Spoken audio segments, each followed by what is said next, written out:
어떻게 이야기하나 이것을 우리가 좀 같이 살펴보기를 원합니다. 에베소서 4장 4절에 보시면 몸이 하나요 성령도 한 분이시요 너희가 부르심의 한 소망 안에서 부르심을 받았느니라. 너희가 부르심을 받았다고 그랬습니다. 우리 각자 한 사람 한 사람이 부르심을 받아서 한 몸을 이루는 거죠. 우리 신체를 보면 눈이 있고 귀가 있고 코가 있고 오장육부가 있고 각 기관들이 모여서 하나의 인간이라는 휴먼이라는 이 바디를 만드는 것처럼 교회도 마찬가지라는 거예요. 지체라고 이야기하는데 각각 다 모였을 때 한 몸이 이루어지는 거예요. 그러니까 이 각 지체들이 생각하는 방향이나 이런 부분들이 다 같이 맞아줘야 되죠. 다 따로따로 가면 몸을 이룰 수가 없습니다. 다 하나가 되는 방법, 그것들을 지금 이야기를 하고 있습니다. 그러니까 이제 교회라고 하는 거, 우리 뉴스에서 뭐 교회 이야기가 많이 나오는데 성경에서 이야기하는 교회는 뭔가? 성경에서 말하는 교회는 모임이다. 믿는 사람들이 모였을 때 그것을 우리가 교회라고 부르는. 우리가 이렇게 모였습니다. 10명 정도 모였는데 이 모임이 바로 교회라는 것이죠. 교회의 목적이 있죠. 하나님의 뜻을 이루어가는 것. 이게 교회의 목적입니다. 이게 이제 그 외국에 가면 처치라고 이름해서 가보면 사실 커뮤니티 성격이 강해요. 그러니까 일주일간 이제 세상 살면서 우리 한인들끼리 모여서 교제하는 역할을 많이 합니다. 그러면서 처치라고 그래요. 물론 뭐 말씀도 가르치고 하는 부분도 있겠지만 많은 그 역할들 중에 하나가 보면 이 커뮤니티 역할에 그치고 많은 부분들을 많이 볼 수 있습니다. 만약에 그것만 한다면 그건 처치라고 부를 수 없죠. 하나님의 뜻을 이루어가는 것, 이게 교회라는 것입니다. 그래서 저도 그렇지만 저만 하나님의 뜻을 구하는 것이 아니고 저와 함께 동역하는 우리 직분자들 또 성도님들 모두가 다 구해야 하는 것이 하나님의 뜻을 구하는 것이 최우선이 되어야 됩니다.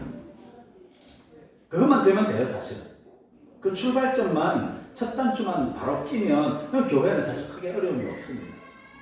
그런데 하나님의 뜻을 구하는 이 첫 단추를 끼지를 못하니까 하나님의 뜻이 아니라 내 인생 경험 또 다른 교회 오신 보면 내 경험들 이런 것들을 자꾸 내세우니까 교회가 한 방향으로 나아가지 못하고 자꾸 우왕좌왕 갈팡질팡 그렇게 하는 거죠. 하나님의 뜻을 구하는 거 그게 제일 중요합니다. 그래서 이 피택자 교육의 커리를 보십시오. 처음에 뭐였죠? 묵상. 두 번째 성경 말씀. 하나님 어떻게 말씀하시나 구약신약. 그다음에 중보기도가 뭐라고 말씀드렸습니까? 남을 위한 기도이지만 그 출발은 하나님의 뜻과 마음을 아는 것. 다 같은 흐름이에요 지금. 이게 재직도 마찬가지입니다. 다 그래서 하나님의 뜻을 우리가 어떻게 구하는가 이 싸움이죠 우리는. 세상에서는 하나님의 뜻을 구하라고 하지 않기 때문에 이제 이 일주일 동안 듣는 이야기는 하나님의 뜻을 구하라는 얘기를 잘 듣지를 못합니다. 그런데 이제 우리가 교회 오면 우리가 이 교회를 모이면 하나님의 뜻을 구해야 하니까 이게 이제 실제 살면서 신앙생활 하면서 우리가 이루어가기 어려운 부분이 바로 여기에 있습니다. 중요한 것은 하나님의 뜻을 구한다는 것. 이 찬송이 바로 우리 재직의 삶을 대표하는 그런 찬송이라고도 볼 수 있습니다. 그래서 교회는 하나님께서 택하신 하나님의 사람들, 그 백성들의 모임, 건물이나 어떤 조직이나 제도를 이야기하는 것이 아니다라는 것이죠. 그래서 교회에서 중요한 것은 하나님과의 관계가 그래서 중요합니다. 하나님과의 친밀함. 첫 시간에 말씀드렸는데 하나님과 친밀함을 우리가 어떻게 지켜가는가. 그게 사실 우리 신앙생활의 전부여야 돼요. 우리 관심이 거기 가 있어야 된다는 거죠. 오늘 우리가 이제 오전 11시에 모여서 예배를 드렸습니다. 과연 예배 가운데 나하고 하나님하고의 관계가 얼마나 이렇게 가깝고 얼마나 친근하게 느껴지고 그런 부분들이 얼마나 있었는가 하는 것. 그게 이제 진짜 예배자가 고민해야 되는 부분이죠. 바로 우리 성도들이 매 주일마다 나올 때 그런 마음으로 나와야 되는 것입니다. 두 번째, 교회는 그리스도의 몸이다라고 이야기하고 있어요. 교회의 머리는 누구다? 담임 목사 아닙니다. 교회의 머리는 예수 그리스도. 주님의 뜻을 구해야 돼요. 영적 질서는 물론 있습니다. 그러나 교회의 머리는 예수 그리스도라는 것이죠. 세 번째, 교회는 성령의 인도함을 받는 공동체가 바로 교회입니다. 어떤 세상에서 어떤 모임은 어떤 산악회라든지 이런 모임을 보면 어떤 특별한 목적을 위해서 모였죠. 교회는 어떤 목적입니까? 하나님의 뜻을 구하는 게 그 목적이 되는 것이죠. 성령의 인도함을 받는 교회입니다. 자, 요약하면 교회는 세상과 구별되는 영적인 공동체다. 그런데 고린도전서 2장 13절에서 14절 한번 읽어주세요. 시작. 우리가 이것을 말하거니와 사람의 지혜가 가르친다고 아니하고 오직 성령께서 가르치시는 것으로 하니 영적인 일은 영적인 것으로 분별하니라. 육에 속한 사람은 하나님의 성령의 일들을 받지 아니하니 이는 그것들이 그에게는 어리석게 보이며 또 그는 그것들을 알 수 없나니 그러한 일은 영적으로 분별되기 때문이니라. 뭘로 분별한다고? 영적으로 분별하는, 영적으로 분별하는 공동체, 이게 교회입니다. 영적으로 분별하는 거라고 그랬습니다. 어떤 인간적인 어떤 판단이 아니라 오늘 본문에도 판단하지 말라고 그랬는데 그런 판단이 아니라 영적으로 구별한다는 말은 나와 하나님과의 관계, 친밀한 관계 속에서 결정된다는 거죠. 친밀함이 깨어지면 그 다음부터 나오는 건 아무것도 아니라는 얘기입니다. 잘 분별할 수 있어야 돼요. 그 다음에 또 두 번째는 교회는 성령에 의해서 지어져 가는 공동체입니다. 교회에서 성령을 빼면, 성령의 역사를 빼면 교회는 빈껍데기입니다. 그게 진짜 교회의 정의가 그렇습니다. 에베소서 2장 21절에서 22절 같이 읽습니다. 시작. 그 일 안에서 건물마다 서로 연결하여 주 안에서 성전을 되어가고 너희도 성령 안에서 하나님이 거하실 초소가 되기 위하여 그리스도 예수 안에서 함께 지어져 가느니라. 성령 안에서 하나님이 거하실 초소가 되어 하나님이 우리 안에 거하신다. 성령으로 거하신다. 우리가 성전이 되는 거죠. 그래서 우리가 모였을 때 그걸 또 교회라고 이야기하고. 또 한 가지 교회는 성령의 은사 공동체. 고린도전서 12장 4절에서 7절까지 시작. 은사는 여러 가지나 성령은 같고 직분은 여러 가지나 주는 같으며 또 사역은 여러 가지나 모든 것을 모든 사람 가운데서 이루시는 하나님은 같으니 각 사람에게 성령을 나타내시고 유익하게 하려 하시니라. 결국 보면 교회는 어떤 공동체다? 성령을 인도하심을 받아서 이루어지는 교회, 이 공동체가 바로 교회다. 성령 공동체다라고 말할 수 있습니다. 자, 처음에 교회는 어떤 사람들의 모임이라고 그랬죠? 교회는 그렇죠. 믿는 사람들의 모임. 믿는 사람들. 그러니까 성령의 이끄심을 받는 교회, 받는 공동체가 바로 이 교회라는 거죠. 그렇기 때문에 당연히 이제는 논리적으로 따져보면 교회의 결정은 누구에 의해서 결정돼야 된다? 성령에 의해서 결정이 돼야 된다는 거죠. 하나님께서 말씀하셨다는 그 확신을 가지고 이제 교회의 모든 일들을 하나씩 결정해 가야 되는 거죠. 물론 우리가 인간이 연약함이 있습니다. 100% 완벽할 수는 없어요. 우리가 하나님의 뜻을 100% 완벽하게 우리가 분별할 수는 없습니다. 실수할 수도 있어요. 그러나 이것이 하나님의 뜻입니다라고 믿고 서로 동의하에 그 일들을 해나가는 거죠. 그게 교회입니다. 그러면 이제 이 교회를 섬기는 데 있어서 이 교회의 일꾼들, 교회에 이제 지체들이 모여 있는데, 지체들 뭐 전부를 다 가르치기도 하는데, 그중에 특별히 이렇게 부름받은 사람들, 그런 사람들에 대해서 같이 나누기를 원합니다. 중요한 단어가 일꾼, 또 맡은 자, 충성, 칭찬, 오늘 본문에 나오는 이야기입니다. 고린도전서. 또 한 가지 추가한다면 권위, 뭐 이런 부분들에 대해서 우리 같이 좀 나누려고 합니다. 첫 번째 일꾼.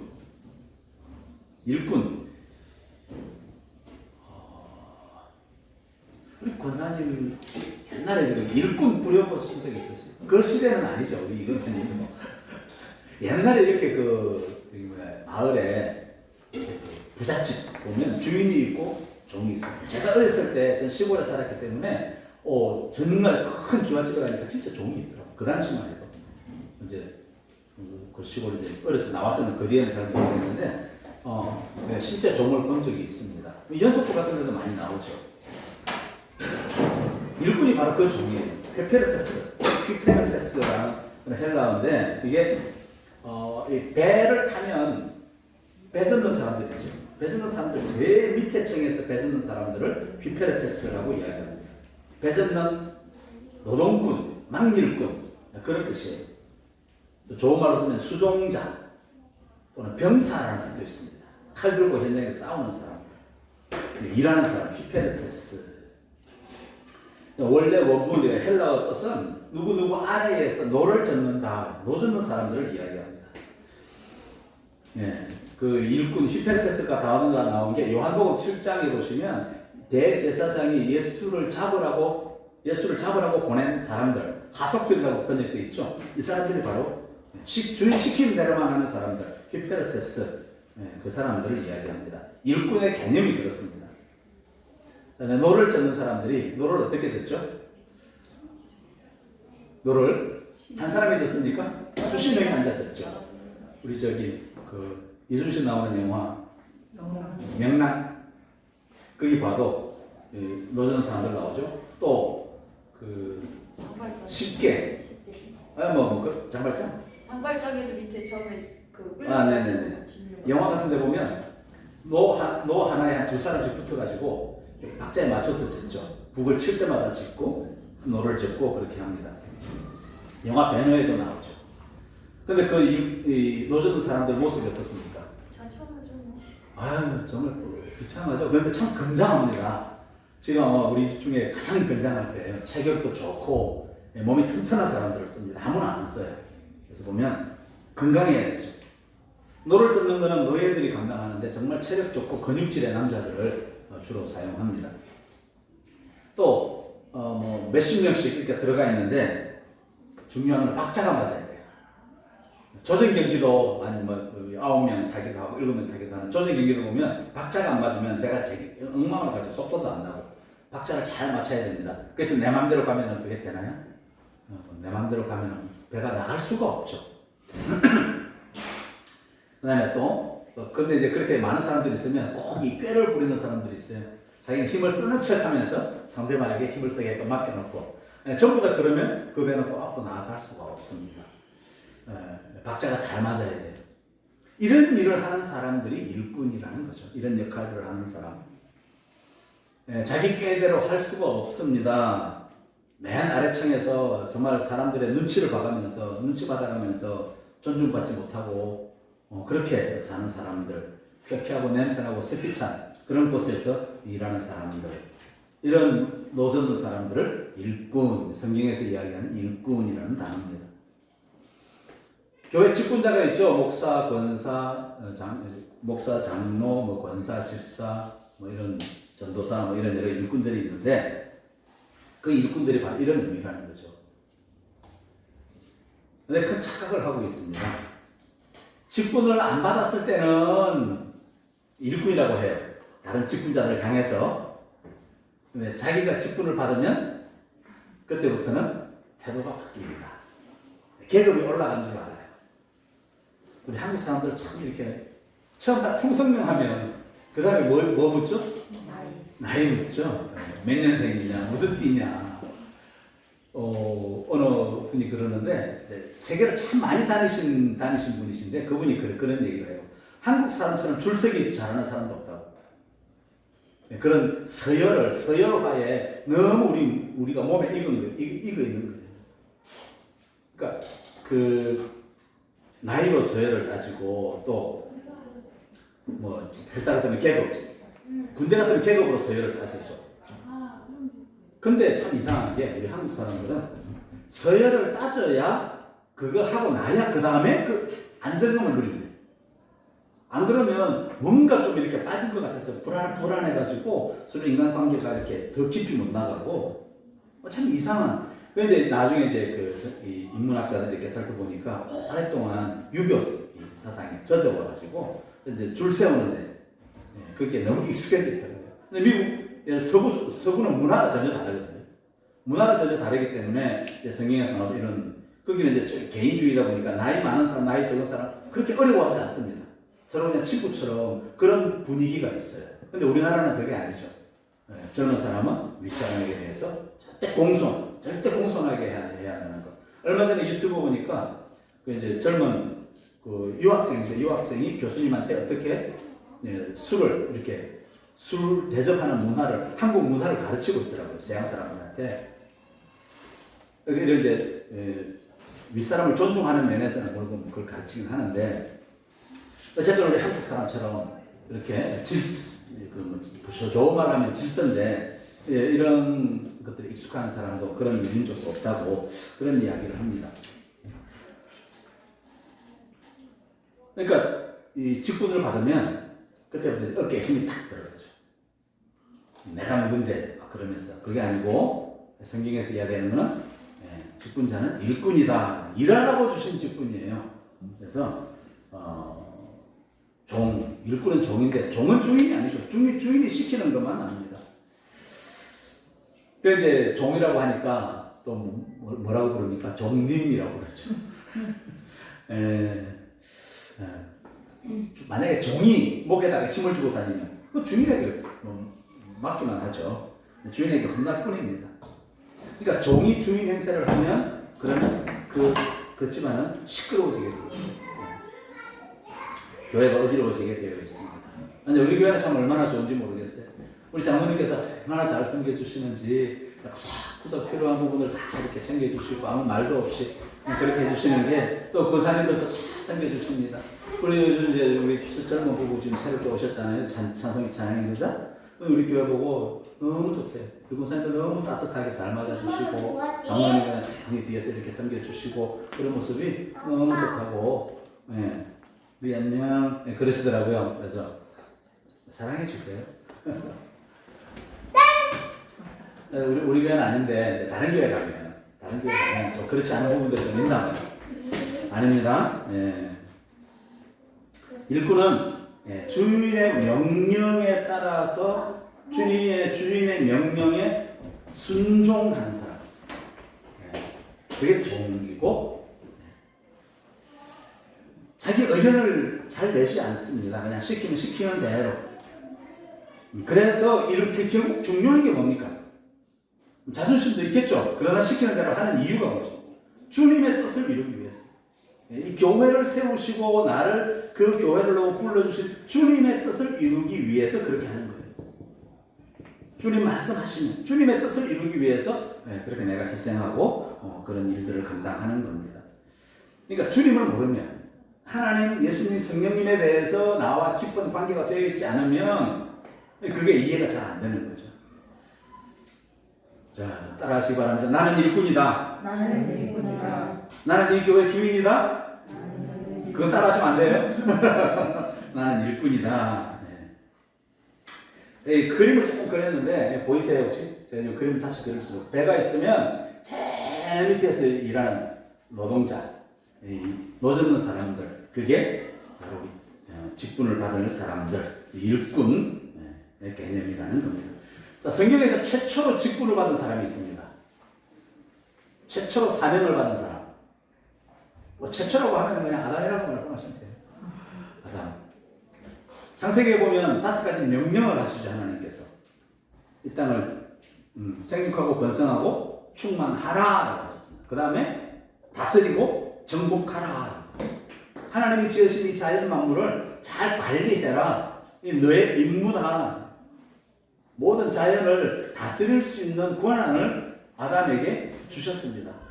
하나님의 권한이지만 그걸 아담에게 위임을 해주셨어요. 에덴 동산을 잘 관리하라라고 이렇게 최초로 직분받은 사람이 아담입니다.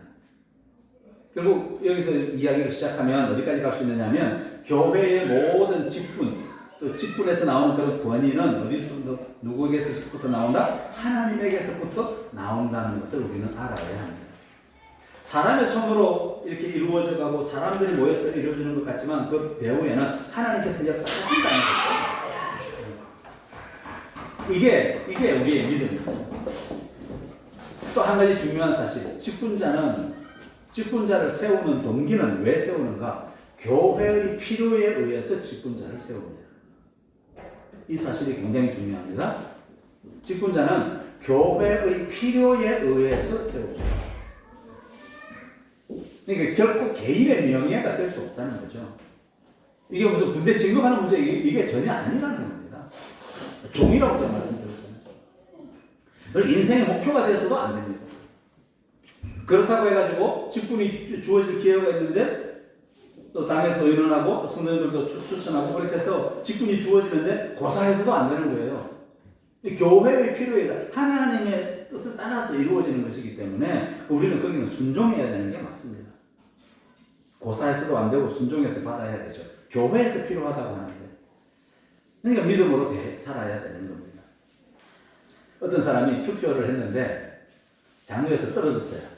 그래서 이분이 어떻게 했는가 하면 그 교회를 나가가지고 다른 분소교단에 가가지고 목회를 하고 목사가 됐다고 합니다. 자기 한을 풀기 위해서. 예.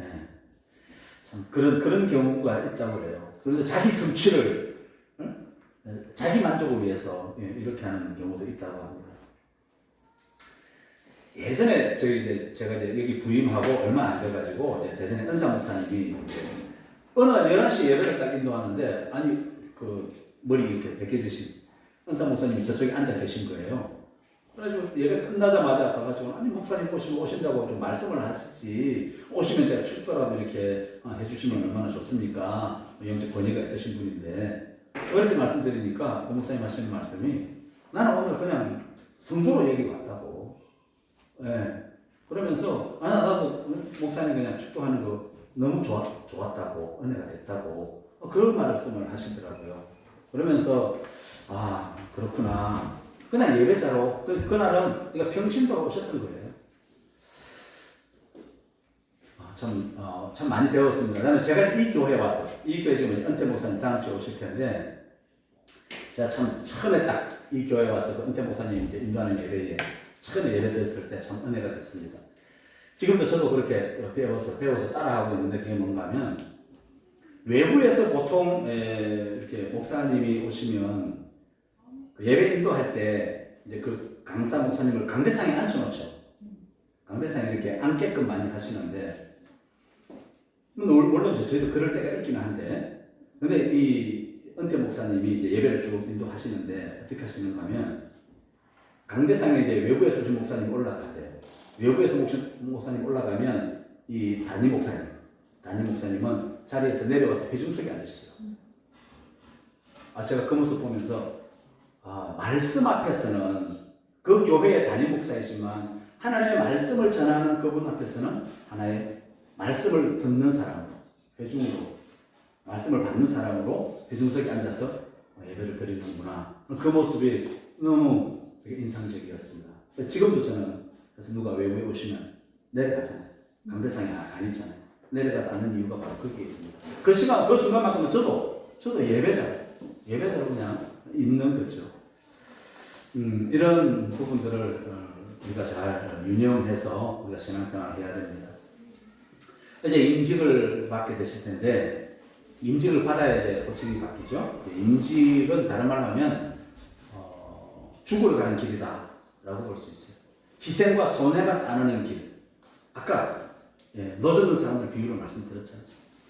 이것이 어떤 결코 신분 상승과 관계해서 이렇게 생각하게 만드는 것은 사탄의 속임수라는 것을 알아야 합니다.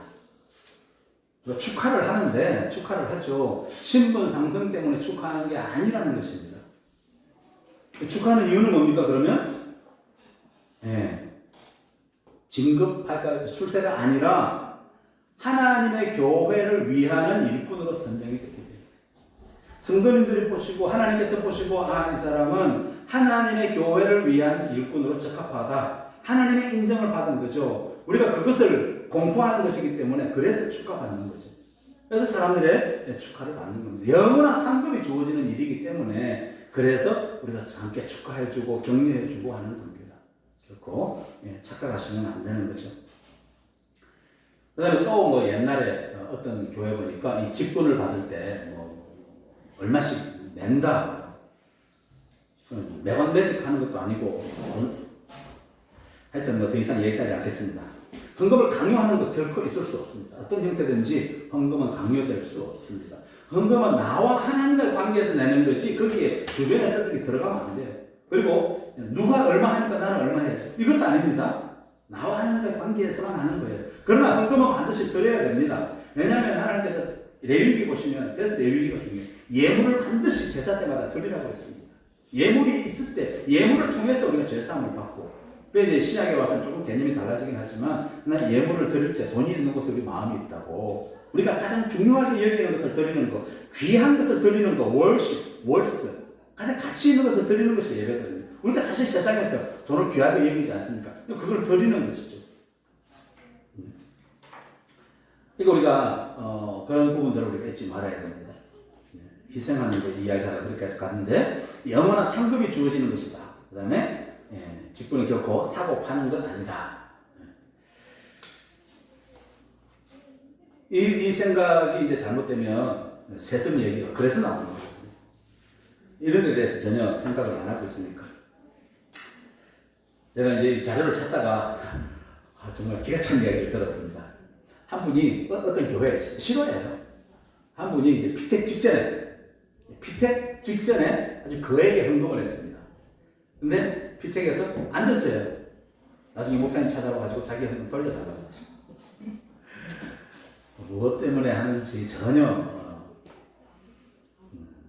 그 다음에 이제 명예직이라는 이제 우리 명예검사 세우기 하는데, 교회에서는 어떤 경우도 명예직은 있을 수가 없습니다. 명예직은 있을 수가 없어요. 저도 처음에 왔을 때 그런 이야기들이 많았는데, 그래서 계속 안 하고 있었어요. 자칫 잘못하면 우리가 이렇게, 이런 혼돈할 수 있기 때문에. 근데 직분 자체가 명예가 아닙니다. 아까 저는 죽으러 가는 거라고 했는데, 명예는 있을 수 없죠. 단지 이제 우리 교회 같은 경우도 그렇고, 다른 교회들 명예직을 주는 이유는 그냥 너무 나이가 오래 되셨는데, 이제 피택받을 기회를 놓치신 거. 피택받는 거는 이제 일원에서 다 끊잖아요.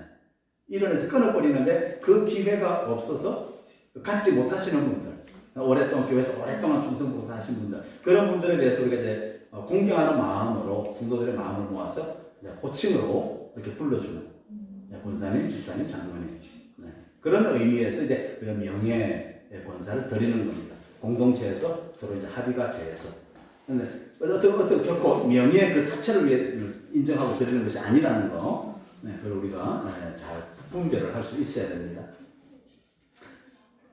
이 직분에 대해서 이 오해, 제가 겪은 일들 두 가지만 나눠드릴게요. 제가 캄보디아에 처음 갔을 때 이제 캄보디아 대학교회를 세웠습니다. 대학교회를 세우고, 그러다 보니까 그 대학이 선교대학이라 학과마다 이제 9분 한국분 선교사님들이 계셨고, 또 행정실에 2분인가 3분 계셨고, 또 협력총장님들이 한국분이셨어요. 학교 가면 그분이 총장님이세요. 근데 교회 오면 그분은 장로님이세요. 교회 오면 영적 권위가 어떻게 됩니까? 제가 목사고 그분 장로님이세요. 모든 일을 결정을 하고 할 때 서로 의견들을 나눌 때 차이가 있죠. 근데 또 학교에 가면 제가 또 총장님의, 제가 총장님은 권위를 존중해 줘야 되는 거예요. 근데 이게 참 잘 안 돼요. 이게 학교에 가도, 교회에 왔어도 자꾸 학교에 그런 부분들 자꾸 내세우고 고집하고. 그러다 보니까 이런 부분들이 많이 어려움들이 있었습니다. 금산교회 조덕삼, 또 이자익 목사님 관계 아시죠? 이자익이 원래 상놈이었습니다. 마차를 끄는 이제 주인이 이제 조덕삼이죠. 두 분이 다 예수를 믿고 교회에 갔는데 누가 먼저 장로가 되는가 하면 상놈이 먼저 장로가 됩니다. 그 다음에 장로가 되고 나중에 목사 안수까지 받죠. 누가 공부시키는가 하면 그 주인이었던 조덕삼이 자기 종으로 있던 그 사람이 먼저 장로가 되니까 이 사람을 신학 공부를 시켜요. 신학 공부를 시켜서 신학교 졸업하니까 자기 교회 담임 목사로 초청한 거예요. 그러니까 집에서는 원래는 주인이고 종이었다가 이제 교회가 되니까 모성이었던 사람이 목사가 되는 거예요. 그리고 조덕삼 씨는 장로로서 그 목사님을 정말 충성스럽게 그렇게 섬겼다는 그런 우리 옛날 교회 이야기들이 있습니다. 정말 아름다운 모습이죠. 그렇게 이 교회에서는 세상에서는 볼 수 없는 그런 질서들, 그런 것들을 볼 수 있는 교회가 진짜 정말 아름다운 교회라고 생각합니다. 근데 우리가 이제 대형 교회나 이런 데 가보면 세상에서 권위가 높으면 막 대접받고 그런 모습들이 있거든요. 근데 그거 아니라는 거죠. 거기에서 우리가 벗어나야 하는 겁니다. 그게 거룩이에요, 거룩. 거룩한 세상과 구별된 모습이 교회 안에 있어야 되는 거예요. 세상에서는 뭐 하루 벌어 하루 먹고 사는 사람들 또 이렇게 박스 모아서 이렇게 폐지 수집해서 파는 사람들 그러나 교회 오면 정말 중요한 그런 역할들을 맡은 장로 역할을 하시는 분들도 계시고 그런 것들이 있을 수 있어야 된다는 거죠. 우리가 그런 개념을 가지고 있어야 우리가 교회를 바르게 교회답게 세워갈 수 있습니다. 어느 목사님이 그런 얘기를 하더라고요. 이래요. 현대 한국 교회 문제점이 뭔가 딱 세 가지 지적하더라고요. 세속화. 세상에 있는 개념들이 그대로 교회 안에 아무 필터링 되지 않고 그대로 유입됐다는 거죠. 세속화, 계급화. 아까 말씀드린 줄성은 너무 이거를 좋아해요. 계급화, 서열화. 이 세 가지를 이야기하는데 공감이 됐습니다. 세속화, 유교의 신분제도, 양반, 평민, 상노 나누는 이게 뿌리 깊이 우리한테 저도 마찬가지예요. 이런 생각이 뿌리 깊이 있다는 거 이거 벗어나기가 쉽지 않습니다. 또 서열화의 단점, 서열화가 어디에서 드러나는가 하면 대형교회 가면 장로 후보를 평신도를 장로 후보로 안 내세웁니다. 안수집사 중에서 뽑게 해요. 그런 교회들이 많이 있습니다. 그게 서열화고. 근데 그렇지 않습니다. 안수집사 후보는 35세 이상, 무험 5년 이상 그러면 다 자격이 됩니다. 그러니까 예전에 제가 있던 교회에서 안수집사 후보가 몇백 명이 나온 적이 있어요. 왜냐면 그 헌법에 있는 자격만 가지고 하니까. 그래도요, 그걸 다 압니다. 그래도 그 중에서도 안수집사들이 피택이 돼서 나와요. 성령께서 하시는 것들을 우리가 볼 수 있는 거죠. 근데 인위적으로 자꾸 어떤 조건을 구하고 막 그렇게 하면 그때부터는 이 원래 마음이 틀어지게 되어 있어요. 그래서 우리가 처음 그 마음을 잘 지켜가야 돼요. 항존직이라는 단어를 썼는데 여러분 어떻게 얘기하고 계세요? 항존직. 보통 보면 종신직으로 이해하는 경우가 많은데 그걸 이야기하지 않습니다. 그게 아니라 항존직, 항상 있어야 된다. 어디에? 예배의 자리에 항상 있어야 되는 게 항존직입니다. 교회가 하는 일에, 교회가 하는 행사에, 교회가 하는 모든 일에, 사역에 항상 있어야 되는 거, 이게 항존직입니다. 아까 말씀드렸죠? 왜 직분자를 세운다고요? 교회의 필요에 의해서 세운다고 그랬습니다. 교회의 필요에 의해서 세웠기 때문에 그 교회가 하는 일에는 당연히 있어야 되는 거죠. 이거 당연한 겁니다. 그러니까 우리가 어떤 뭐 진급의 개념을 절대 가지는 않아요. 교회의 필요에 의해서 세워졌고 교회의 사역 현장에 있는 그것이 항존직이다. 성경이 그렇게 이야기하고 있습니다. 필수직이죠. 그래서 마치 약방의 감초처럼. 그래야 지체들이 모인 교회가 이 교회가 든든하게 세워질 수 있습니다. 그러니까 임의로 그만둬서는 안 되는 거죠. 교회의 필요에 의해서 세워졌는데 임의로 그만두거나 다른 교회로 옮길 수 없습니다. 그 교회, 그 공동체의 일꾼으로 세워주신 것이죠. 그 공동체를 섬기라고. 그러니까 그 교회를 떠나면 그 직분은 사라지게 되는 거죠. 그 교회를 위해서 세워졌는데 우리가 이것을 알아야 됩니다. 그 교회를 떠나면 직분은 사라지게 되는 겁니다. 그래도 이제 우리 한국교회에서 인정을 해주는 게 뭐라 그러죠? 협동이라는 말을 붙여가지고 이제 법적으로 협동장로, 협동집사, 협동군사 이런 말을 붙여주고 그다음에 여러분이 투표하실 때 실제 보셨지만 협동군사님들도 우리 시무군사님들처럼 똑같은 조건으로 다 피택이 되셨습니다. 똑같이 50% 조건으로 피택이 되셨죠. 다른 더 유익한 게 더 낫거나 더 다른 차이점이 없습니다. 똑같은 조건이에요. 그 왜 그런가 하면 다른 교회에서 이미 권사를 받으셨는데 왜 우리 교회는 똑같은 과정을 또 거쳐야 되느냐? 이거 이해 못해가지고 막 시험 든 사람들이 많이 있었는데 이걸 잘 이해하셔야 돼요.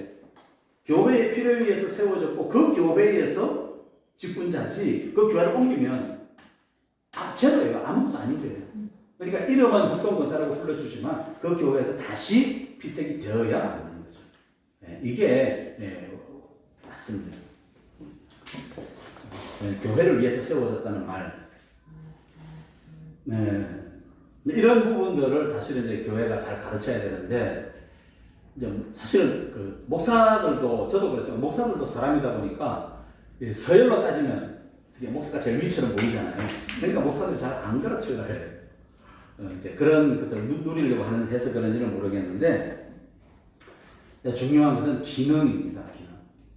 교회의 필요에 의해서 목사도 하나님께서 세우셨고 기능이죠. 목사의 역할, 또 장로와 집사, 권사의 역할.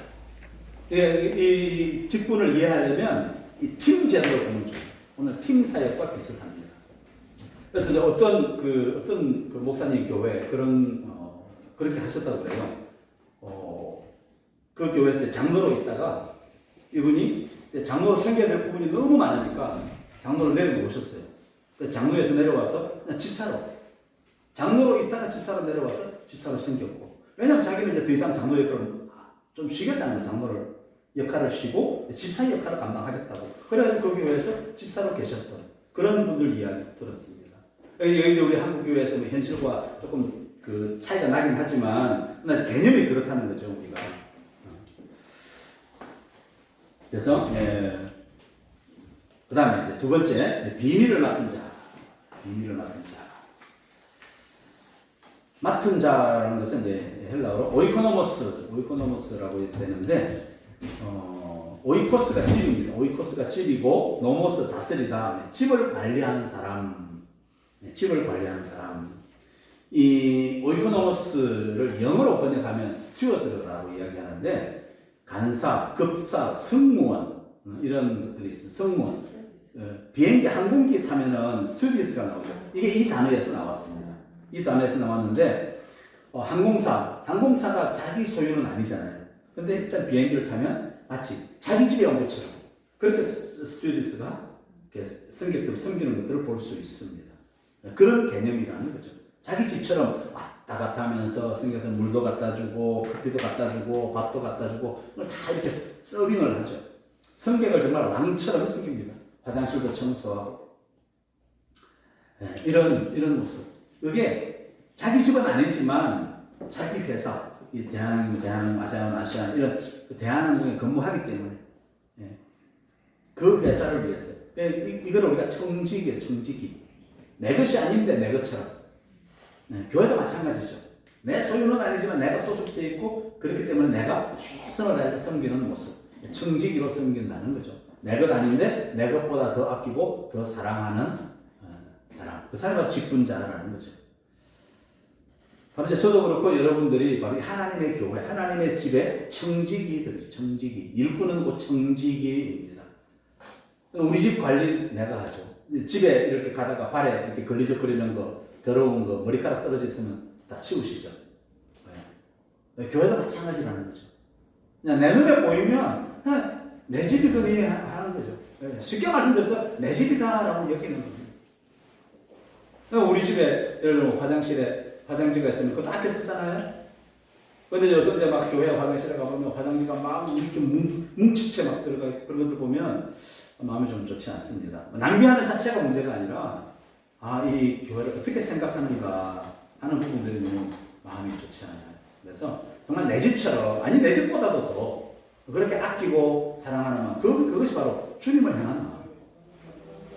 정말 주님을 향하는 마음이 있으면 내 집도 교회도 그렇게 아끼게 되는 거죠. 깨끗하게 하고 누가 시켜서 하는 건 아닌데 되는 거죠. 그냥 자연스럽게 하나님께서 여러분에게 그 집을 맡겨주셨어요. 직분자들에게 이 구성제일교회라는 집을 맡겨주셨습니다. 그러니까 이제 여러분들의 집이니까 우리 직분자들의 집이니까 직분자들이 관리하고 다스리는 거죠. 그 살림을 어떻게 하느냐에 따라서 이제 상과 벌이 있습니다. 또 하나의 비결, 일꾼에 대해서 일꾼은 어떤 사람인가? 세 번째, 충성. 충성이라는 단어가 헬라어로 피스티스입니다. 피스티스는 제가 신학 처음 공부할 때 제가 잘못 들은 줄 알았어요.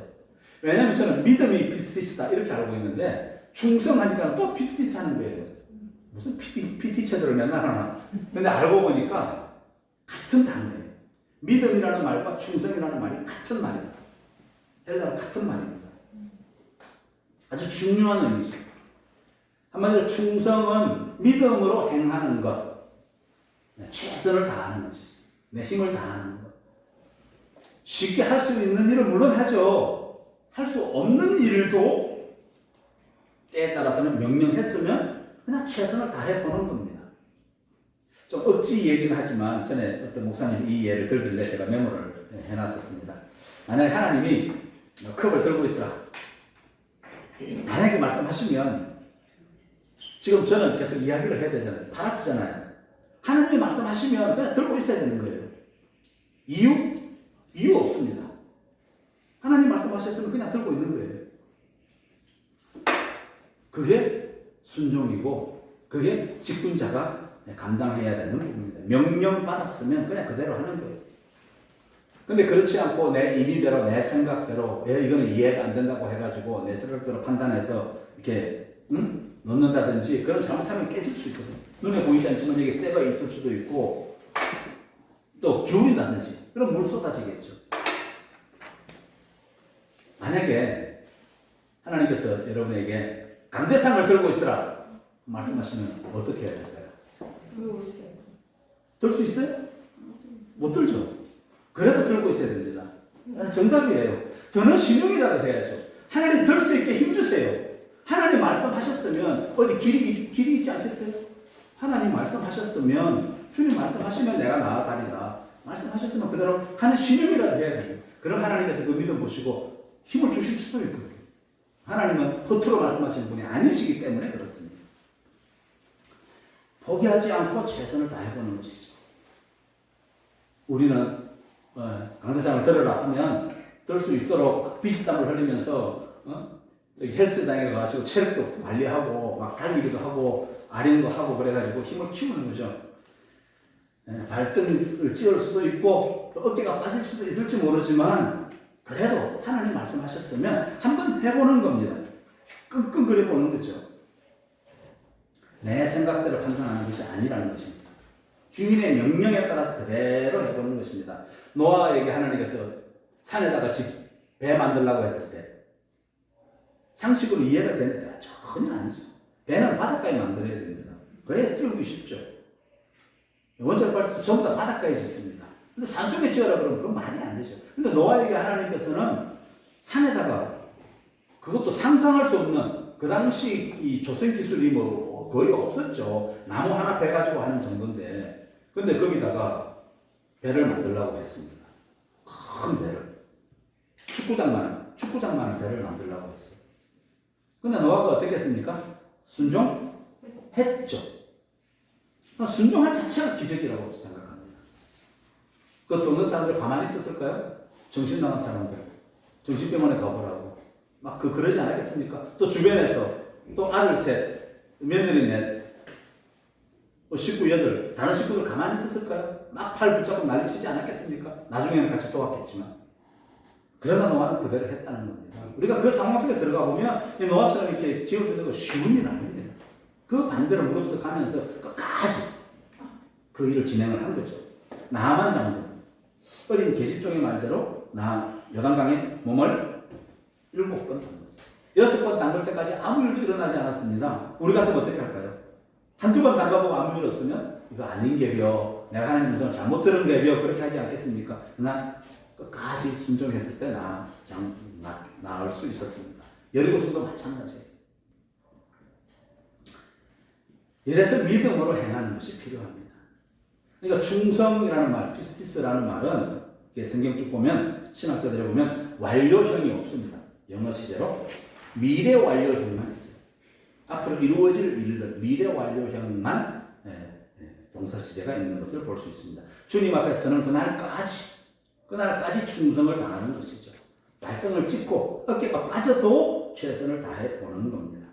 그래서 오늘 본문에 2절에 맡은 자들에게 구할 것은 충성이라고 했던 것이죠. 이게 충성입니다. 내가 이해해서 하는 게 아니에요. 그러니까 맡은 일이라면 투정 부리지 말고 불평하지 말고 그냥 순종하는 것입니다. 하나님을 바라보고. 이야기만 하고 좀 쉬겠습니다. 동대문에서 옛날에 이제 포목장사 하시는 큰 돈을 벌은 한 권사님이 계십니다. 이제 돈을 많이 버니까 이제 헌금도 많이 하고 교회 일도 많이 하고 기도하는 자리에도 빠지지 않고 교회에서 어머니처럼 이렇게 성도들이 따르고 존경하는 그런 분이 계셨습니다. 연말에 구역을 정하는데 산비탈, 아주 대표의 산비탈이 가파른 이렇게 왔다 갔다 하기 힘든 그 동네 주로 이제 하루 이렇게 시장에서 이렇게 바닥에서 일하는 사람들 콩나물 장수하는 사람들, 또 연탄 배달일을 하는 사람들, 옛날 분이니까 시장에서도 목판 장사하는 그런 사람들이 많은 그 동네 이제 구역 장감이 없어서 이제 다른 분을 파송을 해야 되는데 서로 안 간다 그러죠. 서로 그런 구역장 안 하려고 그럽니다. 그러니까 목사님이 이제 고민을 하다가 몇 사람한테 전화를 부탁했는데 이곳에 구역장이 필요한데 구역장 좀 맡아 수고 좀 해주세요 하니까 저는 심장이 약해서 못 올라가요. 조금만 걸어가면 심장이 뛴다는 겁니다. 집사님 이 구역 좀 맡아 주실래요? 하니까 저는 고관절 무릎이 아파가지고 높은 데 못 올라가요. 또 그럽니다. 모두가 다 사양을 하는 겁니다. 그래서 이제 이 포목상 하는 이 권사님이 생각이 나서 목사님에게 전화를 드렸어요. 권사님은 뭘 시켜도 정말 교회 충성 봉사하는 분이니까 이분이면 하시겠지. 그래서 이제 부탁을 드렸습니다. 그러고는 이제 하시겠지 하고는 그냥 물어보지도 않고 임명을 해버렸어요. 임명을 해버렸는데 권사님이 보니까 달동네로 자기를 좌천시켜버린 거예요. 그래서 이거 섭섭한 마음이 들어가지고 목사님을 찾아왔습니다. 목사님이 나를 제쳐놓고는 젊은 것들만 끼고 노는구나.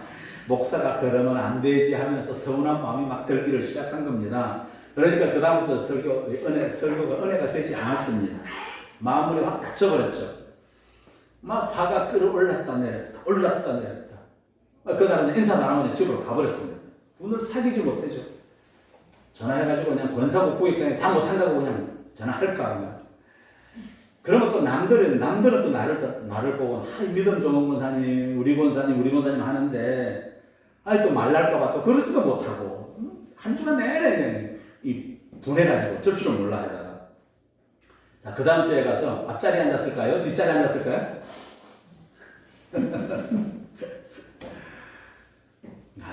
좀 예배 아주 구석 보통의 자리에 가서 앉았습니다.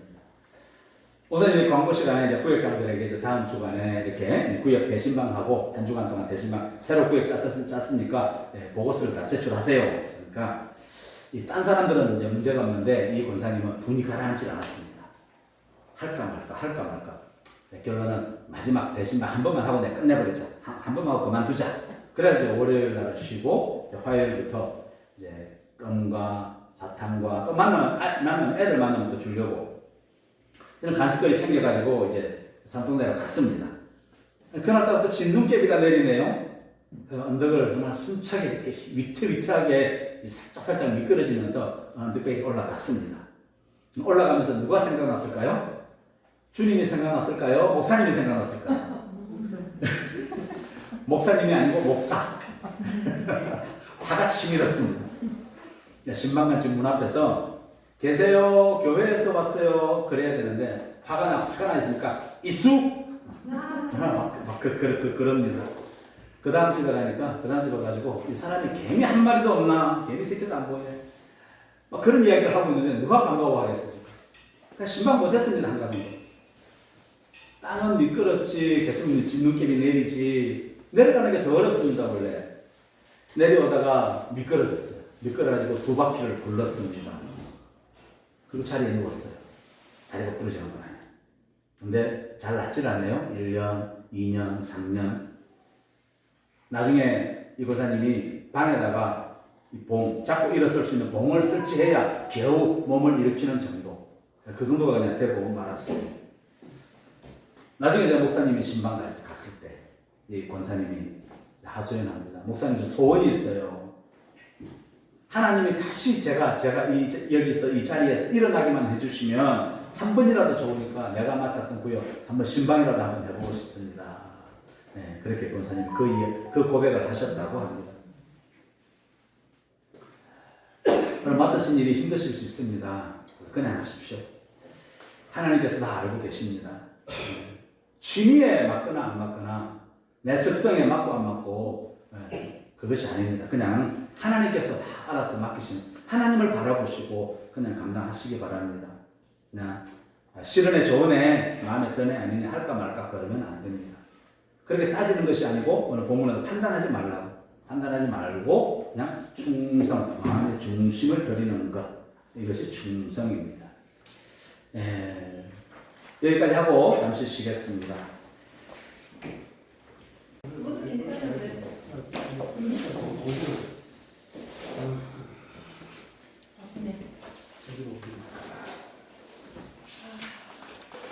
마태복음 25장에 보면 달란트 비유가 나오죠. 달란트 비유 다 아시죠?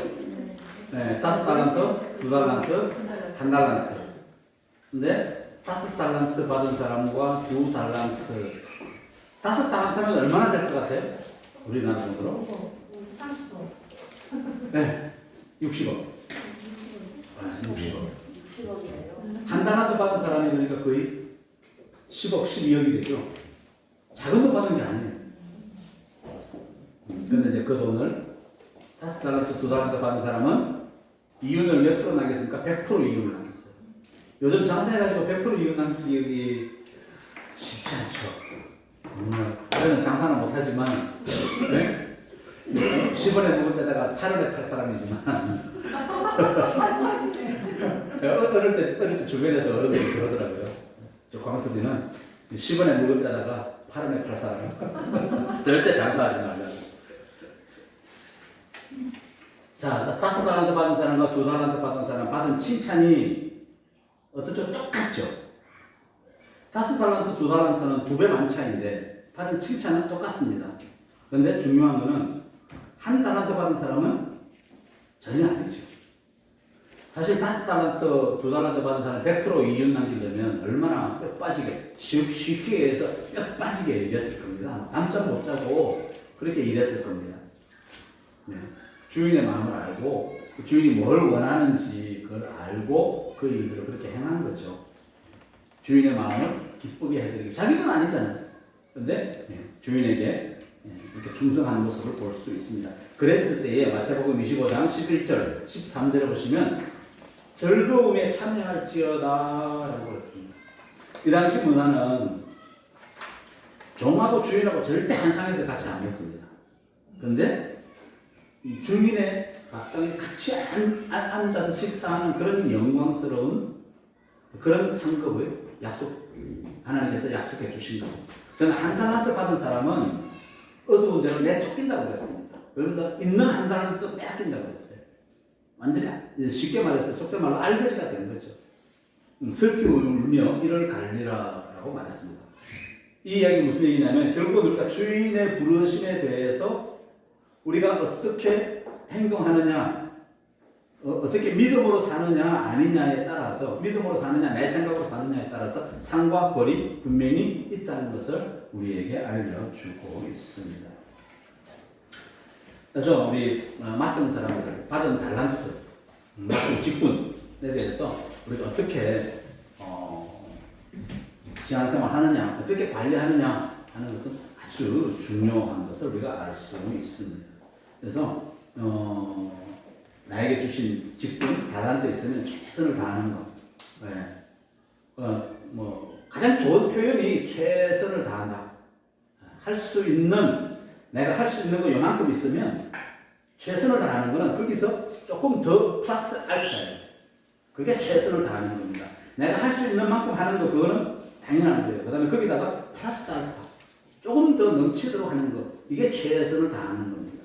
헌금하는 것도 마찬가지예요. 내가 할 수 있는 게 이만큼인데, 이만큼 하면 마음이 별로 어려움 없이 할 수 있겠는데, 그러나 정말 마음을 다한다면, 정말 우리 하나님을 사랑하는 마음으로 드리는 거라면, 거기서 플러스 알파, 약간 부담이 되는 정도까지 드리는 것. 이게 우리 마음을 드리는 것으로 볼 수 있습니다.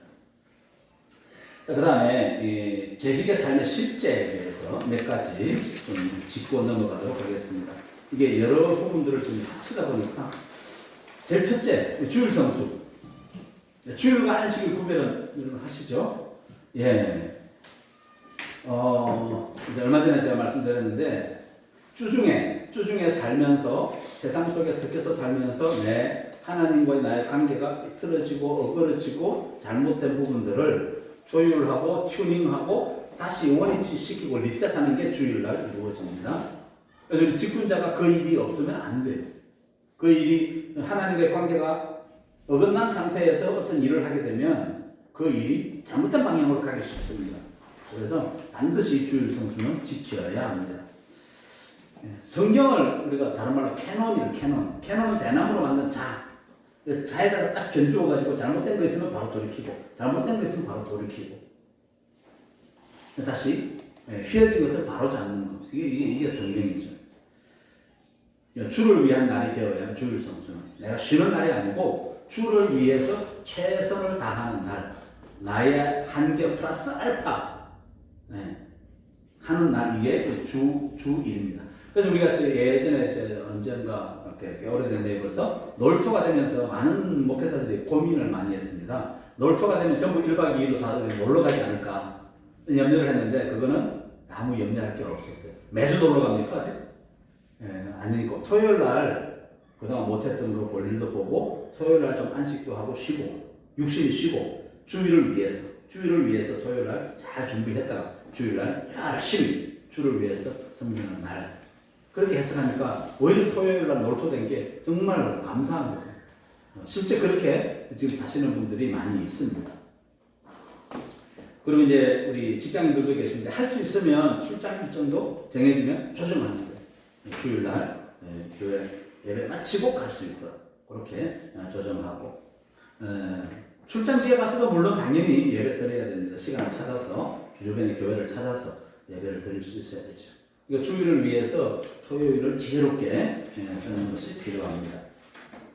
주를 위한 날, 오전 예배, 지금 오후 예배, 지금 이제 찬양 위주로 풀어갈 텐데 우리 진행해 집사님께서 조율 중에 있습니다. 오후 예배. 또 요즘 뭐 주일날 이렇게 구역들 이렇게 모이는데 구역 모임. 또 다른 봉사들. 예전에 교회도 보면 청년부가 예배를 다 마치고 그다음에 한 달에 한 번은 꼭 이렇게 독거 어르신, 혼자 사시는 어르신들을 방문해서 이렇게 하고 나옵니다. 주일날 예배 드리면 피곤하죠. 찬양팀으로 해 봉사하고 몇 시간씩, 5시간, 6시간씩 교회 붙잡고 있습니다. 우리 봉사하고 그다음에 또 저녁에 한 5시나 6시 저녁 시간 맞춰서 또 봉사하러 가요. 근데 그 얼굴을 보면 정말 기쁨이 넘쳐요. 그런 모습들. 그러니까 주일은 주를 위한 날, 이렇게 꼭 기억하시고, 그다음에 예배를 귀하게 여겨야 되는 것. 예배 절대 늦지 마시고, 여기 뭐 계신 분들은 다 해당 사항 없습니다. 그다음에 여기 제가 메모해 놓은 게 다리 꼬지 말 것, 팔짱 끼지 말 것. 다리 꼬고 팔짱 끼고 한번 해보십시오. 해보면 마음이 딱 꼬이게 되어 있습니다. 그러니까 절대 우리 한국 문화에서는 다리 꼬는 것, 팔짱 끼는 것 하지 마시고, 핸드폰 전화는 아예 오프. 저는 뭐 핸드폰 놓고 내려가니까 상관없는데, 그 시간, 예배 시간만큼은 핸드폰 전화는 오프 해놓고 이렇게 예배 드리실 수 있도록. 그 다음에 찬송도 다른 성도들의 본이 될 수 있도록 큰 소리로 이렇게. 그 다음에 지금 오늘부터 우리 지현영 집사님이 이제 8시 50분부터 찬양을 시작을 했는데, 찬양이 뭐라고 했죠? 자랑이라고 말씀드렸죠. 근데 이제 아직도 우리 성도님들 보면 간혹 보면 준비 찬양이라고 얘기하시는 분들이 많아요. 그래서 준비 찬양이라는 말 자체가 있을 수 없는 말입니다. 자랑으로 바꿔서 준비해라. 하나님을 자랑하는데, 내가 내 아들을 자랑하는데, 내가 내 아내를 자랑하고 뭐 상탄들을 자랑하는데 준비 자랑이 있을 수 있나요? 그냥 자랑이면 자랑인 거죠. 그래서 주부의 시기까지는 좀 뭐하지만 하여튼 10시 50분부터 찬양하는 시간부터 하나님 앞에 예배가 시작되었다. 그런 개념들을 우리가 좀 잘 정립해야 할 필요가 있습니다. 그 시간부터 예배가 시작이 되는 거예요, 사실은. 그 다음에 찬송가의 복음성가 굳이 구별 안 하셔도 됩니다. 어떤 교회는 찬송가 있는 곡들만 예배 시간에 써야 된다고 하는데, 찬송가 있는 곡들 중에서 예배 시간에 쓸 수 없는 곡들도 굉장히 많이 있습니다. 600번 된 찬송가, 장례식에 쓰는 거, 그 예배 때 쓸 수 있나요? 찬송가라는 책은 신앙 생활에 필요한 모든 분야를 다 그 곡들을 모아서 대표적인 은혜가 되는 곡들을 모아놓은 게 찬송가 책입니다. 찬송가 이번에 바뀌었죠? 거기 보면 그 옛날에는 복음성가로 분류되는 곡들이 많이 들어와 있습니다. 그러니까 찬송가는 성경이 아니에요.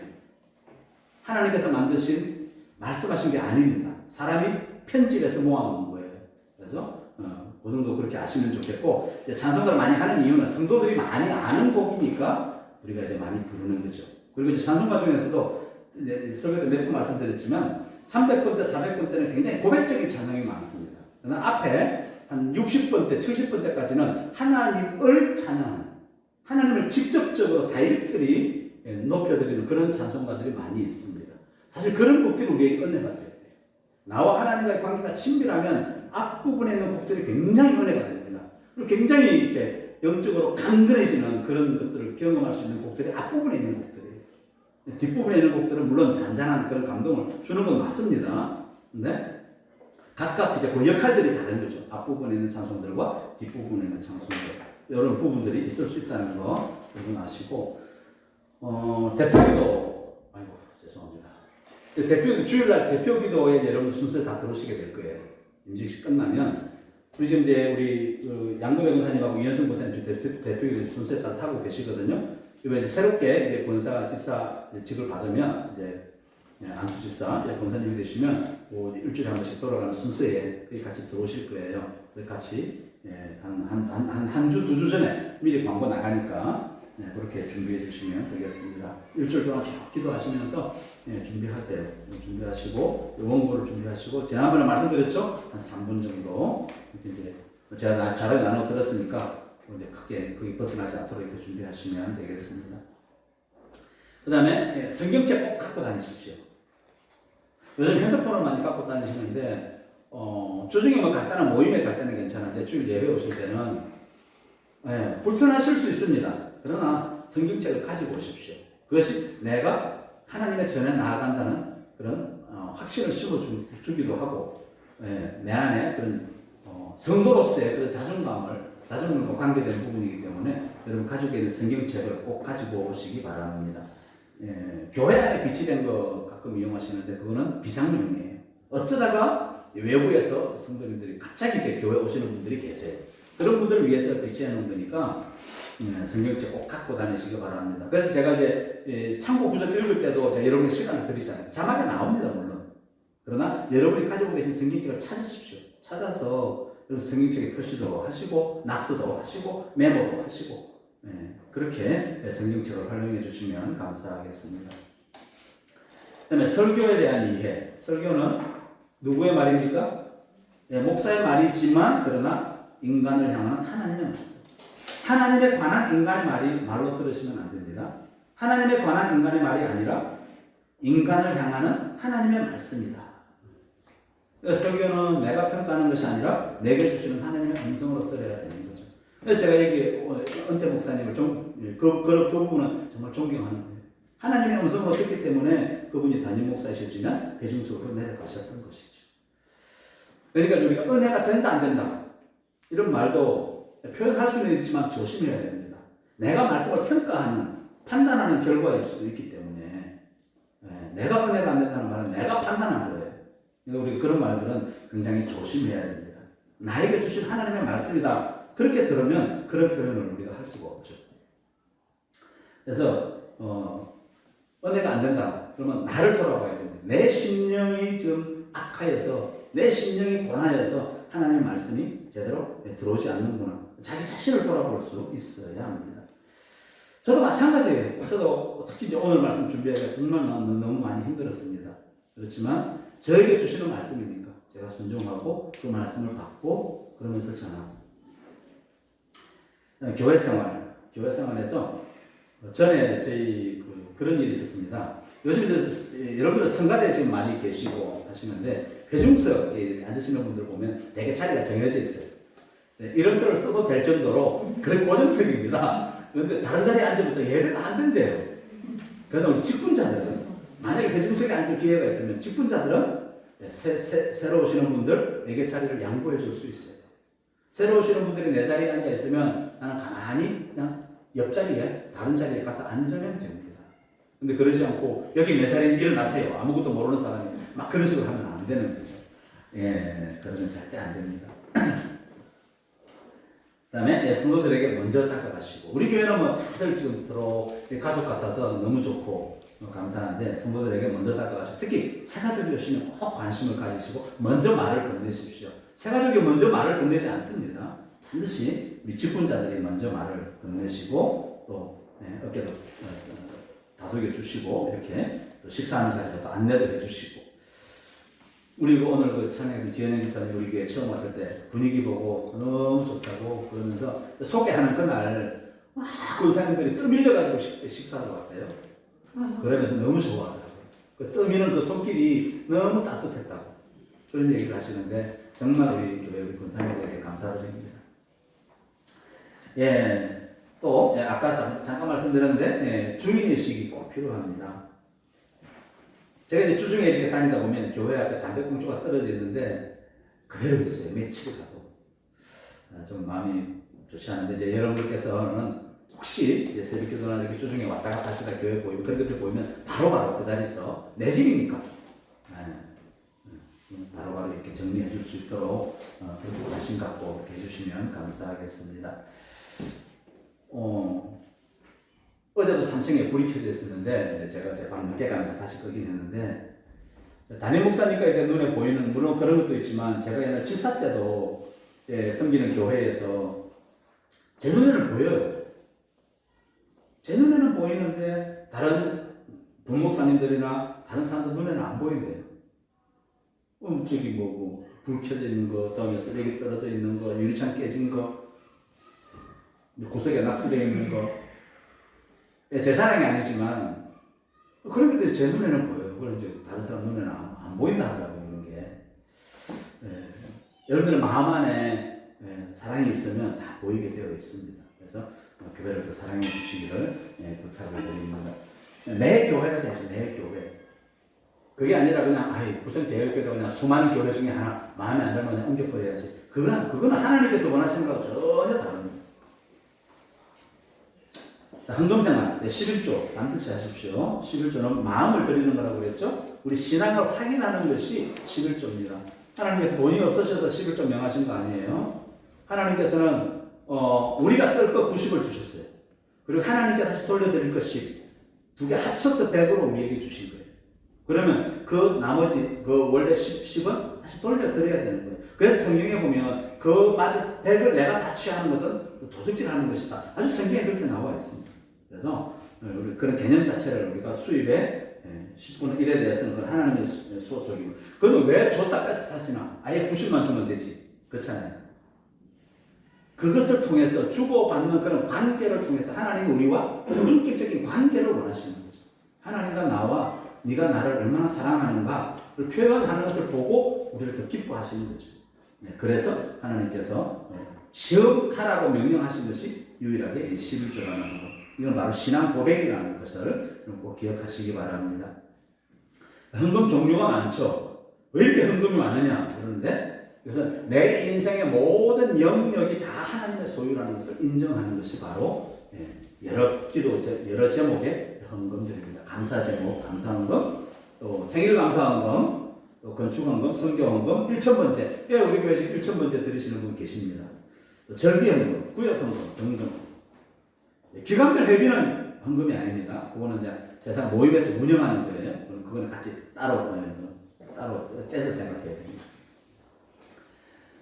그 다음에 남과 비교하지 마십시오.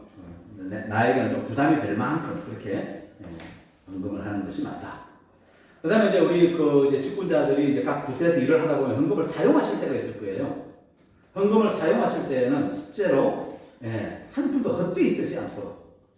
우리 이제 젊은 우리 부교육자들 예전에도 그랬고, 이렇게 보면 물론 이제 예산 범위 내에서 써야 되겠지만 좀 이렇게 너무 쉽게 쓰는 경향이 있어요.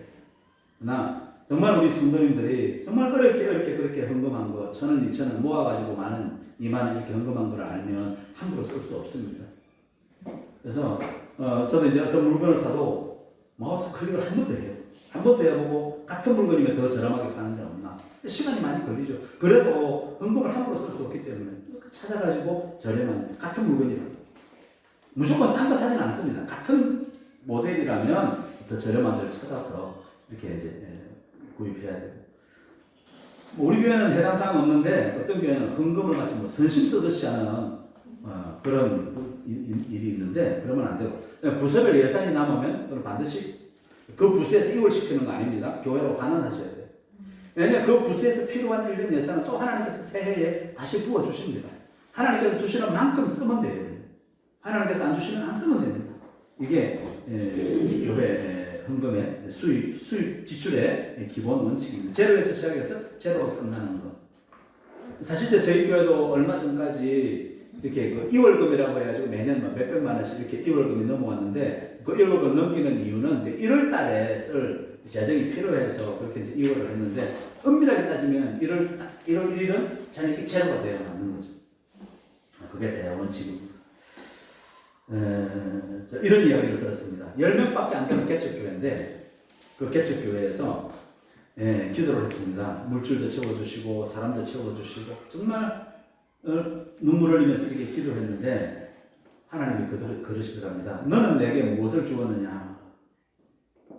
그래서 목사님이 회개하고 그 10명이 모여서 50만 원 수입이 있었는데 그 중에서 10분의 1을 선교지로 보냈다고 합니다. 그렇게 하고 그렇게 몇 년 하니까 하나님께서 그 다음에 놀랍도록 채워주시더라. 그 감정을 제가 들은 기억이 납니다. 흘려보내는 것이 하나님의 사랑을 흘려보내는 것이 먼저라는 거죠. 선교하는 교회는 그래서 망하지 않습니다. 구제하고 사랑을 하나님을 사랑하고 이웃을 사랑하는 말씀대로 사는 그런 교회는 결코 망하지 않습니다. 그래서 저희 교회도 지금 예산이 쉽지 않지만 청년이 지금 잘 운영을 하고 계세요. 쉽지 않지만 그래도 다른 부서 예산은 줄일지언정 선교비는 줄이지 않았습니다. 오히려 선교사님을 더 늘렸어요. 제가 그래도 우리가 정말 믿음대로 한번 해보자. 우리 교회도 부족하지만 선교사님들은 더 힘들 거 아니냐. 많은 군데서 지금 선교 부분이 끊어지고 있다고 하는데 그래서 그런 부분들을 위해서라도 우리가 재정을 바르게 쓸 수 있도록 여러분께서 계속 협력해 주시면 감사하겠습니다. 그 다음에 그랬을 때 주님 주신 칭찬이 있습니다. 칭찬. 멸류관을 주신다고 했는데 성경에 보면 멸류관이 5가지가 나옵니다. 여러분 다 메모되어 있죠? 멸류관 5가지 우리 말씀만 같이 읽습니다. 야고보서 1장 12절 시작. 시험 받는 자는 복이 있나니 이는 시련을 견디면 시련을 견딘 자 생명의 멸류관. 그 다음에 디모데후서 4장 8절 시작. 이제 부는 너를 위하여 의의 멸류관이 예비되었으므로 주고 의로우신 심판장이 그날에 내게 주실 것이니 의의 멸류관, 선한 싸움을 싸운 자 의의 멸류관을 지켜나고 그 다음에 베드로전서 5장 4절. 그리하면 목자장이 나타나실 때 실지 아니하는 영광의 관을 얻으리라. 고난을 감당한 자, 믿음으로 감당한 자 영광의 멸류관을 얻으리라. 그 다음에 계시록 2장 10절. 주로 속성하라. 그리하면 내가 생명의 관을 내게 주리라. 생명의 왕. 계시록 14장 14절. 또 내가 보니 구름이 있고 구름 위에 인자와 같이 이가 있었는데 그 머리에는 큰 멸류관이 있고 영광과 승리한 자에게는 금멸류관이 주어진다라고 했습니다. 그래서 우리 교회가 잘 되려면 각자가 잘해야 돼요. 한 사람 한 사람. 그러니까 잘하는 사람들이 한데 어울려질 때 그때 명품 교회가 될 줄로 믿습니다. 그래서 여러분들이 협력하면 명품 교회가 될 줄로 믿습니다. 자 마지막으로 우리 사역의 몇 가지 정직이 사역의 원리 몇 가지만 진행하도록 하겠습니다. 첫 번째 빨리 진행하겠습니다. 여러분 의논하실 것도 있는 것 같은데 첫 번째 주님의 일이다. 내가 하는 일은 주님의 일이다. 큰 공사판에서 일하고 있는 사람들에게 물었습니다. 왜 일을 하냐? 그러니까 먹고 살기 위해서 일한다. 돈을 벌어야 된다. 또 집사람이 병원에서 병원비를 벌어야 된다. 그런 얘기 하는데 직분을 받아서 일하는데 왜 일하십니까? 누구의 일입니까? 그러면 여러분 대답은 하나님의 일입니다. 라고 대답할 수 있기를 바랍니다. 이 확신이 있어야 그 일을 감당하는 내 마음이 편하고 또 보람도 느낍니다. 그렇지 않고 다른 목적이 있으면 정말 피곤합니다. 주님의 일이다. 반주하고 지휘하고 막 성가대 찬양하고 봉사하고 모든 것들이 바로 주님을 위한 일이다 라고 했을 때 그 안에 기쁨이 넘치게 되어 있습니다. 마지못해 사는 사람은 적당히 끝내버리죠. 주님의 일인데 사례를 받는다.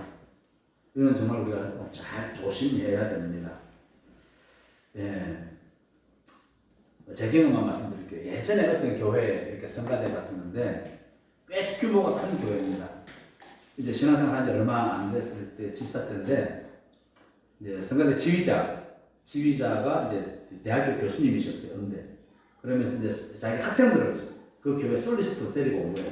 솔리스트로 데리고 와서는 데려오는 것까지는 좋죠. 같이 예배하자는데 하나님 찬양 하나 하자는데 근데 이제 연습 시간에 제가 우연히 엿듣게 됐는데 너희들 여기서 아르바이트 하고 또 어디 가서 또 아르바이트 하고 그렇게 하라는 거예요. 그 얘기를 제가 들으면서 제가 깜짝 놀랐습니다. 성가대에서 찬양하는 게 무슨 아르바이트 돈벌이 수단으로 그렇게 이야기를 하고 있더라고요. 도대체. 그래서 그건 아니죠. 하나님이 예배하는 일인데 사례에 대해서는 우리가 정말 조심해야 됩니다. 정말 목적이 어디 있는지, 예배하고 찬양하는 목적이 어디 있는지 우리가 그것을 잃어버리면 안 됩니다. 두 번째는 긍정적으로 해야 된다. 긍정적인 사람에게 바로 긍정 언어가 나옵니다. 말이 다르죠. 정말 하나님께서 나를 보내셨고 하나님께서 내게 맡기셨다라고 믿는 사람은 입술에서 하나님을 생각함으로 나오는 말은 긍정적인 말이 나오게 되어 있습니다. 하겠습니다. 해보겠습니다. 노력하겠습니다. 조금만 기다려 주십시오. 최선을 다하겠습니다. 부정적인 말은 싫습니다. 못합니다. 그러면서 자꾸 이유를 갖다 붙이는 거죠. 아까 포목상 했던 권사님처럼 자꾸 이유를 갖다 붙이는. 근데 우리가 살다 보면 긍정적인 언어를 말할 때보다는 부정적인 언어를 말할 때 우리 에너지가 더 들게 되죠. 더 기분이 상하고 감정이 상하게 되어 있습니다. 그러니까 언어부터 바꿔야 돼요. 참 잘 안 되죠. 말끝마다 죽겠네라는 소리가 너무나 자연히 나옵니다. 그러나 바꿔 가야 돼요. 살겠네. 힘들어도 주님 때문에 살겠네. 저도 10년 동안 돌아보면서 많이 아쉬운 것도 있고 그렇지만 그게 매이면 헤어나지 못합니다. 주저앉아버리게 돼요. 그래서 어젯밤에 거의 잠을 못 잤는데 오늘 또 다시 예배 드리면서 하나님께서 오늘 말씀 저에게 주신 말씀이에요.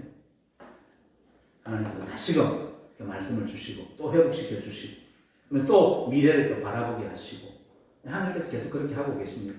이제 그렇게 되면서 이제 제 입술의 말이 전부 바뀌죠. 어제 저녁에는 힘들다 죽겠다 그랬는데 오늘 아침에 예배 드리고 나서는 감사합니다 이렇게 입술의 말이 바뀌는 여러분 다 그렇게 바뀐 삶을 사시기를 바랍니다. 최선을 다해 해보겠습니다 하는 거죠. 일단은 해보는 거죠. 내 경험 내 판단 내려놓고 일단은 해보는 겁니다. 이게 진짜 순종이죠. 2006년도에 그 교회에서 God with Us라는 말씀 드렸을 텐데 찬양제를 했었습니다. 음악 비전공자이죠. 저는 기타만 조금 치지 클래식 음악 전공한 것도 아닌데 그 교회에서 음악하는 사람들 전부 다 불러 모았습니다. 겁도 없이 진짜 겁도 없이 한 거예요. 무대포를 그냥 밀어붙인 겁니다. 쉽게 얘기해서. 그러니까 이제 그때 관현악에 한 40명 정도. 근데 대전 시향에 바이올린 수습주자도 저희 교회 교인이었고, 이제 첼리스트도 있었고, 또 이제 그 클라리넷 하시는 분이 또 이제 관현악 팀도 이렇게 우리 교회에서 관현악 팀이 있었는데, 그 관현악 팀 뭐가 있었죠? 네, 색소폰도 많았고, 또 트럼펫, 트럼본, 이런 플룻 이런 주자도 다 오고, 이제 성가대 합창은 또 다른 권사님이 또 연습시켜 주셨고, 저는 전체 기획하면서 또 이제 편곡이 필요한 부분들은 제가 편곡 압니까? 음악에 대해서 도미솔 도파라만 알지. 근데 저 그런 부분들도 이렇게 도움을 받아 또 일부도 하기도 하고 어떻게 했는지 모르겠어요 지금. 근데 그걸 하게 되더라고요. 3년 전에 그런 마음을 주셔서 이런 일들을 좀 우리 교인들로 좀 이루어서 전부 다 교인들 전부가 찬양했으면 좋겠다는 마음을 주셨는데 저 찬양팀에는 조금 했었지 전혀 지식이 없는데도 불구하고 일단 그 일을 시작했습니다. 시작하니까 옆에서 돕는 사람들이 한 사람 나타나서 도와주더라고요. 그러면서 찬양제를 은혜 가운데 잘 마칠 수 있었습니다. 일단 시작하는 거예요. 여단 강물에 제사장이 발을 먼저 들여놓았죠. 먼저 들여놓았을 때 강물이 끊어진 거예요. 마찬가지로 하나님 말씀하시면 한번 해보는 거예요. 한번 해보면 그 다음에 하나님께서 또 하나님 말씀하셨으니까 그 일을 감당할 수 있는 또 다른 능력을 주시든지 사람을 주시든지 그렇게 하실 겁니다. 지금 오후 예배도 마찬가지예요. 제가 다 할 수 없잖아요. 오후 예배도 그냥 하나 시작하면 염려하시는 분들 많이 계시지만 시작하면 하나님께서 하나하나 풀어 가시리라고 믿습니다. 돕는 사람들 붙여주실 것이고 내 생각으로 이거 안 돼! 라고 해버리면 그 다음에는 하나님께서 더 이상 하실 수가 없었어요. 아니라 하나씩 해가는 겁니다. 이 교회에서 그렇게 해왔어요. 지금까지. 앞으로도 우리가 저와 함께 협력해서 그런 일들을 우리가 저와 함께 좀 경험하면서 교회가 더 성장해 가기를 바랍니다. 정령한 것, 부정적인 태도, 다리 꼬거나 발짱 끼거나 그런 바디랭귀지로 우리가 그런 부분이 있어서는 안 되겠습니다. 그 다음에 세 번째, 격려하고 칭찬하는 것. 일꾼끼리 서로 많이 격려해 주십시오. 오늘도 우리 찬양 예배 마치자마자 우리 저 찬양 인도했던 지현영 집사님하고 반주했던 김원선 집사님 중간에 조금 어려웠었거든요. 근데 막 둘이 끝나자마자 둘이 서로 막 끌어안고 서로 허그해주고 격려하고 위로해주고 제가 그 모습이 얼마나 감사한지. 처음에 이제 두 사람이 서로 좀 안 맞고 했을 때 마음이 이렇게 굉장히 초조했거든요. 조마조마했거든요. 어려움이 있으면 그렇구나. 근데 두 사람이 서로 막 그렇게 안아주고 서로 격려하고 다음에 잘해보자라고 그러면서 아까 저한테 약속하셨어요. 두 사람이 다음에 더 잘해보기로 했대요. 그런 모습들이 그게 우리 구성제일교의 특징이 아닌가 합니다. 여러분 잘하고 계세요. 우리 성가대 연습하는 거 제가 제 방에서 다 듣습니다. 정말 좋아요. 정말 얼마나 감사한지 모릅니다. 서로 막 이렇게 격려해주고 칭찬해주고 막 웃고 떠들고 그런 모습이 너무 좋습니다. 여러분 사랑합니다. 그 다음에 이제 한 가지 더. Here and now. 지금 여기. 오늘 여기. 오늘 여기에서 하는 겁니다. 내일로 미루면 안 된다는 거죠. 내일은 영원한 내일이기 때문에 그렇습니다. 집사님이 찾아와가지고 회사가 너무 잘 됩니다. 기도해 주셔서 감사합니다. 제가 꼭 한턱 쏘겠습니다. 아직까지 안 쏘는데. 중간에 만났는데 너무 잘 돼가지고 빌딩 사고 해외 진출하면 쏘겠습니다. 이후 15년 동안도 한 번도 안 쐈다고 합니다. 저는 제가 이 다음에 꼭 성공 하나 하고 나면 제 딸 시집가고 나면 제가 한번 대접하겠습니다. 시집가고 나면 더 바빠지죠. 잘 사나 못 사나 맨날 딸네 집에 가서 삽니다.